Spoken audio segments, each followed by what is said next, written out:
stat sheet at? At this point, it doesn't really matter.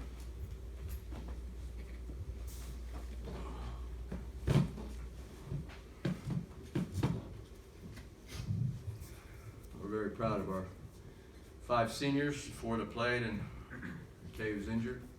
They set the school record for most wins, and Nick and Jonah did school history.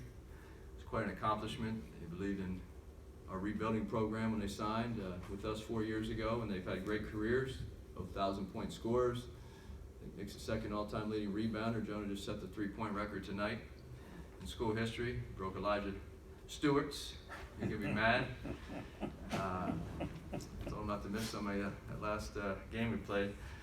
And so those guys have meant so much to our program. What a fitting way to end. Jonah missed those free throws, I think, on purpose to set up that last shot. He wanted a flair for the dramatic. He's going to remember that shot the rest of his life, as the rest of us will. So give UCLA credit. UCLA's playing outstanding basketball. What Coach Cronin and their players have done is very impressive. They win 7 in a row coming in here. They're a very, very good basketball team, and I'm sure we'll see them in the NCAA tournament if we're fortunate enough to be selected. So it was just a great, great win.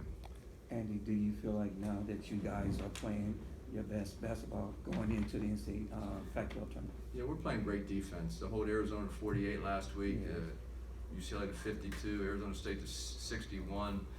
I think we're 15-0, when you hold team 65 and under. We're a really good defensive team. We're very tough. We have guys that have bought in all year. We've taught defense. I give our staff a lot of credit. Coach Hart, Coach Capco, and Coach Mobley, what they've done every day, a daily basis, weekly basis on the defensive side of the ball. We changed a little bit how we taught it this year, and we just decided to be the toughest team we could. And some of that is the personnel we brought in. We have 7 new players and only 3 returnees. And the grad transfers, Utomi and Adlish, are really tough upperclassmen. And so we've very, very proud of our defensive effort. We believe we can go in and compete next week, and if we're going to win games, as you see our offense is extremely streaky for a variety of reasons, but we have 22 wins because of our defense. Andy, can you take us through those last 9 seconds? What was your perspective of that, and was Jonah always going to be the guy that took that shot? Well, we called timeout, try to ice the second free throw, and I actually thought Riley was going to make it because they hadn't missed a shot all night. Free throw, they're 14 and 15, so I expected him to make it.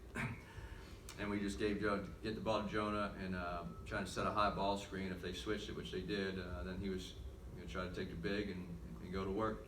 And it was his call whether to drive or he stepped back and made a big shot. But at that point, you want to put the ball in your best playmaker's hands, and that's what he did. He made a huge shot for us. Coach, where does this win rank for you?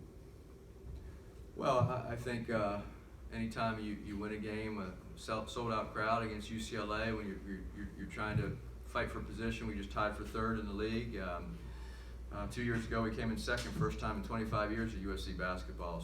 So when you're trying to build a program and you're trying to elevate, these wins are huge for your program because it helps you establish your credibility, and also it's these players that work so hard. It's nice to have school record for wins like Jonah and Nick do, and so this was just a great way to end their home career. We have a lot of basketball left, hopefully, and it starts on Thursday in Las Vegas. What was the scene in the locker room afterward? A lot of guys got wet with water. President Folt was generous enough to come in. She's been very supportive, and so she said a few words, took a couple pictures, and then we got out of there. But the players they're very excited, and deservedly so.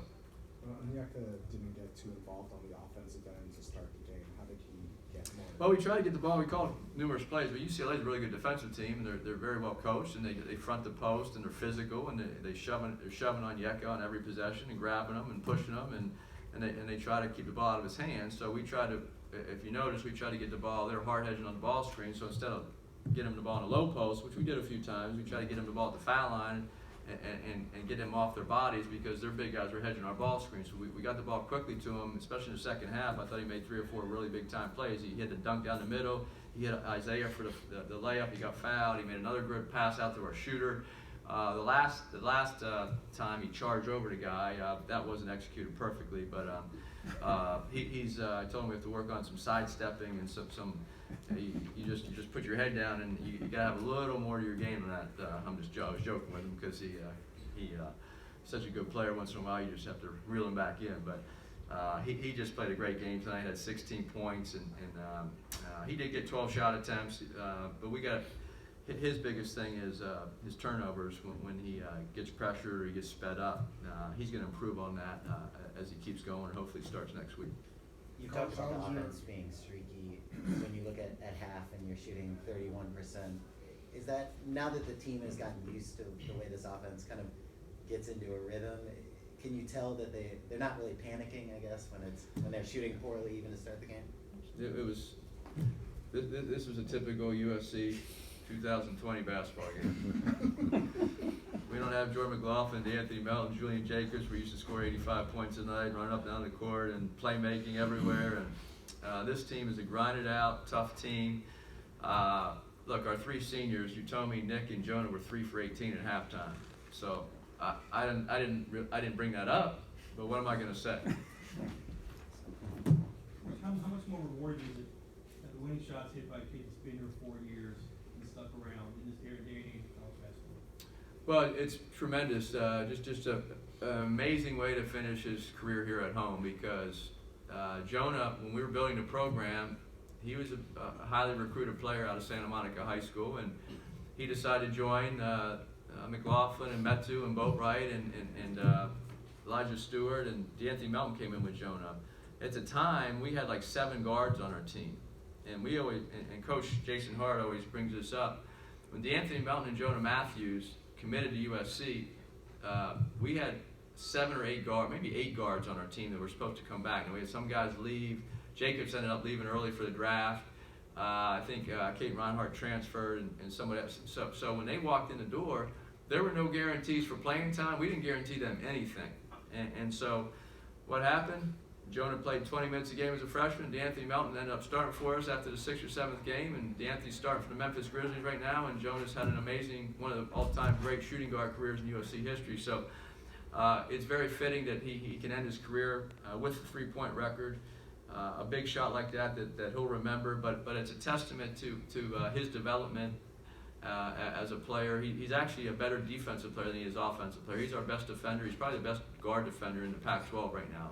And so I can't say enough positives about how he's developed as a player and what he's meant to our program. Andy, the fact that Jonah is the son of a coach, how much does that factor in? I mean, are there things that you notice during a game or during practice that kind of lock that in?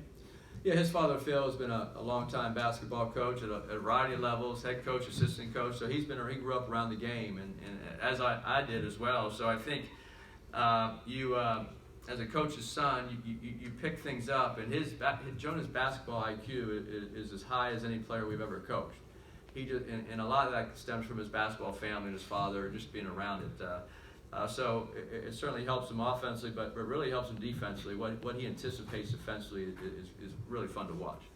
Coach, what is it about your program that had you bring in 7 guards at one time, and then have guys stick around for this long to kind of see their career through? Well, you have 13 scholarships on a roster, and it just some classes are smaller, some are bigger. Sometimes you need to bring more guys in. In this day and age, you don't know when guys are going to leave early for the NBA. Some players will transfer. There's over 1,000 transfers in Division I basketball, and we've had our share as well. It's an average of about 2.5 per team per year. So you have to recruit for need, but also sometimes you get caught off guard where players will leave and you didn't expect them to. So. But in that instance, we always give Jonah and D'Anthony credit for walking in the door, knowing that there were so many players that were probably ahead of them in the depth charts. But by the first game, they're out there playing big minutes as freshmen and helping us win. And we won 26 games that year, school record. 26 games that year, won 2 games in the NCAA tournament. So that competitive spirit of Jonah showed, especially as well as Anthony. Now Nick came in same time, and Nick had Chimezi and Metu and Benny Boat right in front of him. And what Nick did, he just worked like crazy. And as a freshman, he would come off the bench. And then when Benny got hurt, he got hurt twice, that year and the following year. So when Nick was young, he was playing behind those guys. And when Benny got hurt, Nick's work ethic and his skill set, his offensive rebounding, his way he's moved his feet on defense, he's got great hands and feet. He was able to come in and help us win those 26 games as well. And then the next year we won 24. So I know we're talking a lot about Jonah, but Nick has been just as important to our program because of how he developed as a player as well. And now he's the second all-time leading rebounder in USC history. That's pretty cool. Andy, you said Jonah sort of finished out his career on the high note you expected. What was your thought when Nick picked up the flagrant foul? Well, first of all, their career's not done because we have next week. Yeah. We intend to go win some more games, or at least try. But Nick hadn't had a flagrant foul all season, and what a time to have it with 5.5 minutes left in the UCLA game at home when we're up, I don't know, 4 at the time or 5. So, you know, it was a little disappointing that he waited all season to do it now because he had 10 last season. So he's gotten a lot better with his emotions, and he's had a really good senior season. But we expect him to come out in Las Vegas next week and play some ball and really help us win. Talk about this being a typical offensive performance. 41% from the field, 41% from three, and 41% from the line. I didn't even see that. We did. I mean, you ever remember? I don't think I've ever seen a stat sheet like that, especially on our team. Free throws. Onyeka's a 75% shooter, and he missed 2, and Jonah's a 78% shooter, and he missed 3. And when you're a coach, you want your best shooter shooting them, right? It only makes sense. And those are 2 of our best shooters on the team, and Utomi's one of them as well. So, Onyeka, the thing in high school, Onyeka never missed a pressure free throw. Never. Watched him for 4 years. Onyeka never missed a pressure free throw, and I'm going to remind him of that tomorrow, and he better not miss another one. What does it mean to get to top 4 seed and get that bye in the first round? Well, we're tied for 3rd in the Pac-12, and I'm not sure what seed we're on, for 3 or 4, but it really doesn't matter at this point. The Pac-12 is an exceptional league this year. It's as good as it's ever been. It's very deep. You see a lot of good teams have the bottom of the league is not a bottom. Washington is I think currently last in the league, and they're as talented as anybody. So when you play Washington, so our league is very, very deep this year, and anybody can beat you. So the Pac-12 tournament, I think, is wide open. It means a lot for us because you get that day, the extra day of rest. If you want to try to get to the championship game, I think that extra day of rest certainly will help. But at the same time, any team can win games in Las Vegas starting on Wednesday. Great, thanks. Okay, thank you very much. Thank you.